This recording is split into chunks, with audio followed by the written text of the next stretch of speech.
So you have just graduated, diploma in hand, and ready to take on the world. But as soon as the bills start piling up, you expected to manage finances and you realize, something is missing.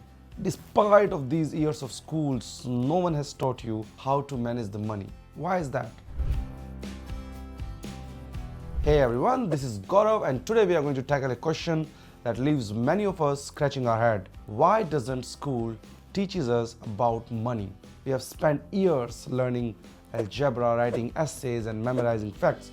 Yet, when it comes to the personal finance, arguably one of the most important life skills, we still feel clueless. So let us explore why financial literacy isn't part of the standard curriculum and how you can bridge this gap.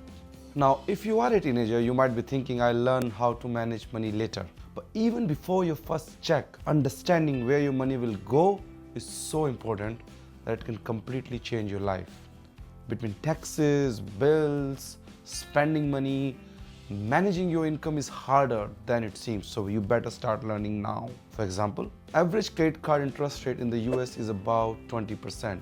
That means if you're spending more than you can pay off each month, your debt can quickly spiral out of control. Without understanding these details, how you're going to do your budgeting or invest or work towards your financial independence can feel like an impossible goal. If you start learning about money management early, you can avoid common financial traps like overspending or relying on credit. Even better, starting to invest early allows you to take advantage of compound interest.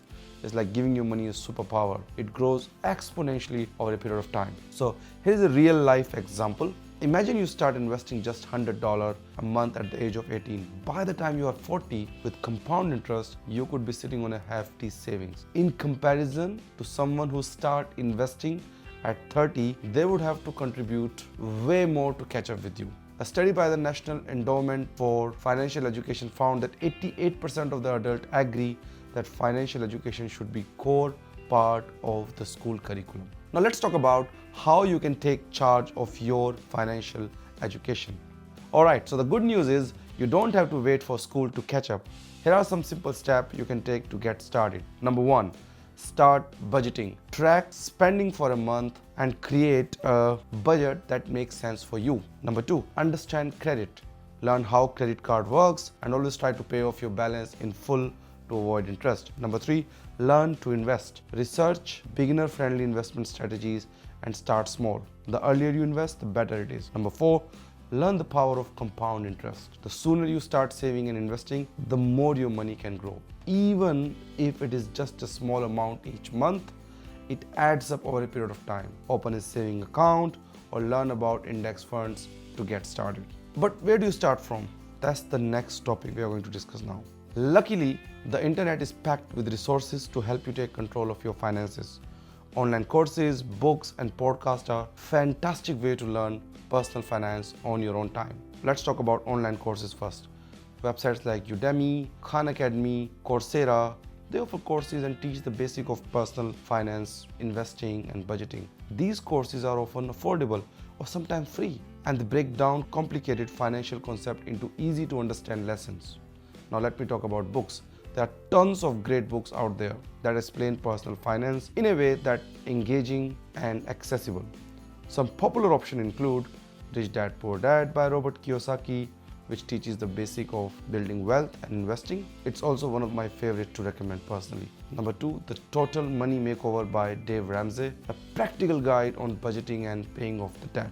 I'll Teach You to Be Rich by Ramit Sethi, which focuses on saving, investing, and living a financially free life. Now let me also share some podcasts.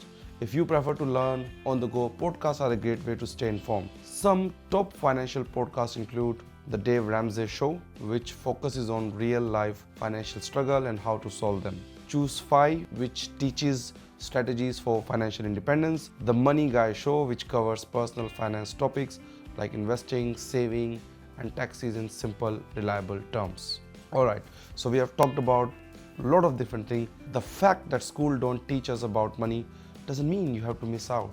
You have the power to take control of your financial education. Whether you start by tracking your own spending or diving into investing, every step forward helps. If you find this video helpful, give it a thumbs up, share it with your friends, and subscribe for more practical advice on money, investing, and personal development. Please drop a comment below and let me know that your financial topic which you want to hear about is covered or not. What else you want me to talk about. Until then, camera closed, but the heart opens.